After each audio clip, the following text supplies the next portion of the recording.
I'm going to touch upon some of the questions that my colleagues have already asked you. Regarding the 38 billion divorce settlements from the EU, what we're going to give you, when is the EU expecting to receive the 38 billion from the UK? The 38 billion pound from the UK. When are you expecting to receive it? It's at the moment of the approval of the withdrawal, yeah. So when do you expect that to be? So the approval of the withdrawal in March next year. Okay, thank you.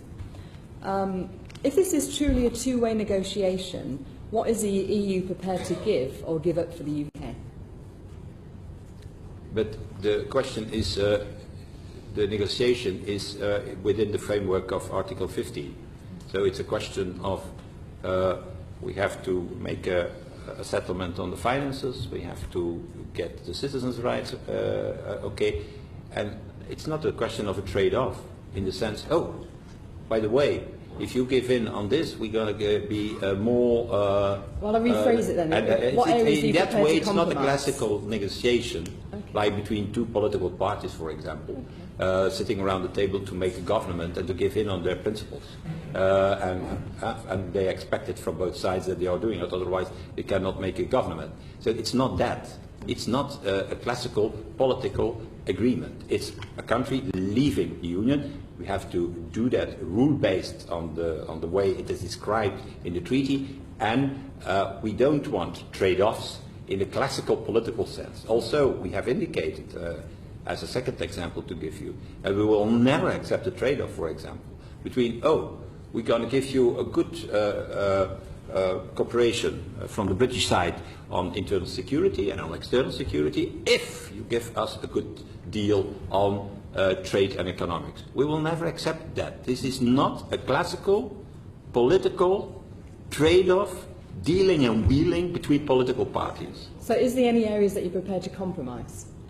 We do it every day, in the sense that, and I'm not on the negotiation table as Mr. Barnier, who is doing that, and there is already a first list, 80% of the withdrawal agreement, as I indicated in the beginning, 7 more technical points today, so they are making agreements. But you will agree with me that it's not always easy to combine, to have a marriage, if I may say so, between red lines at the one hand and principles at the other hand. But naturally, it's the art of politics to find the way out, and that is what we try to achieve with all the skills that we have, and that in the interest of both parties, because I think that the worst scenario for both parties is that of, oh, a no deal, and then we see what's happened afterwards. The disruption that would create in the economy, not only on the continent, but certainly in Britain, should be huge, and that we have to avoid. Thank you. I'd like to move on to, you mentioned about free movement and your existing policies, and that you mentioned that some countries are not really taking you up on the flexibility within the existing framework. In the existing framework regarding freedom of movement, is the ability to purely allow an immigration system, for example, with the UK, based on the skills need of the country only? No, our migration to understand how flexible our migration system, let's be honest, is merely a nation-state system. There is, in fact, that's always my criticism, no European migration system. The only point is that inside the single market you have a freedom of movement of people, and that, for example, people with skills in construction companies of Poland or another can come here. Unfortunately so.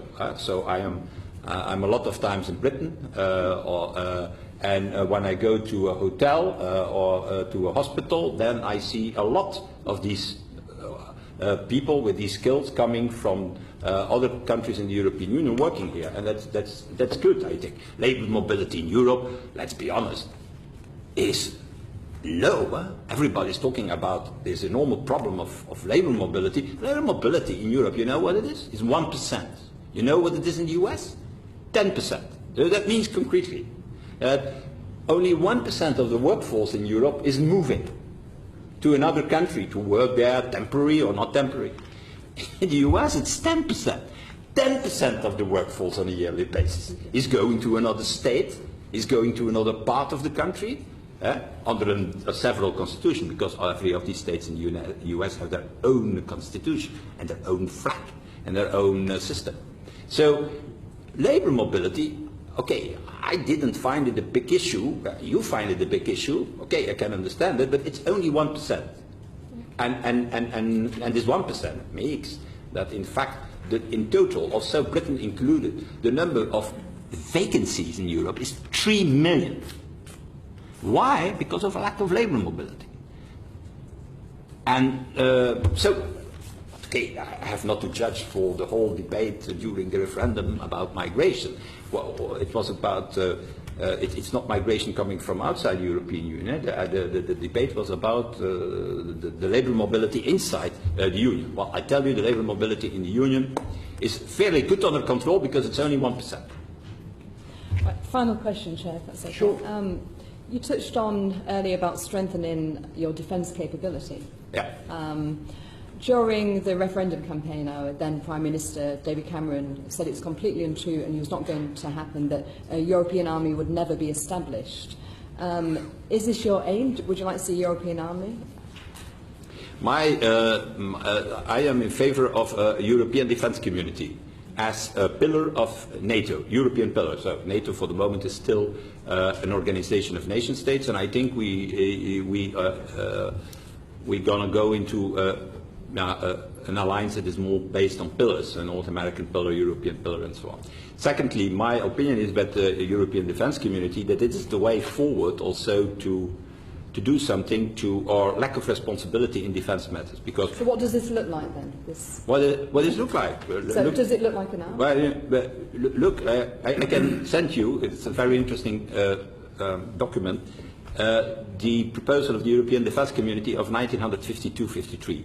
Because it's not a new proposal, it exists already on the table in 52-53. Everything was how it should work, who could participate, what troops would be put at the disposal of this European defence community.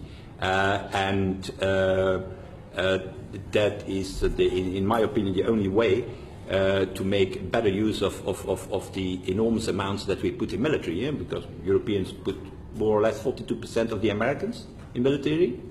That's 3 times more than the Russians. Europeans put 3 times more money in military than Russia. But I'm not sure that we are capable to do the number of operations of the Russian army. I don't think so. So the reason is an enormous waste of money.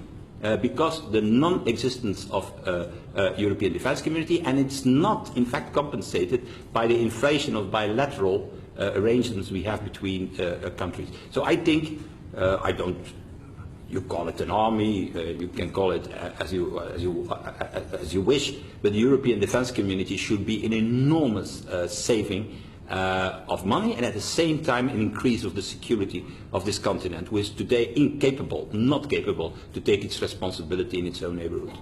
Thank you very much. Just finally, do you think any of the countries will follow the UK and leave the EU? Can you see it on the horizon? Well, that was the fear everybody got after the Brexit. I remember that.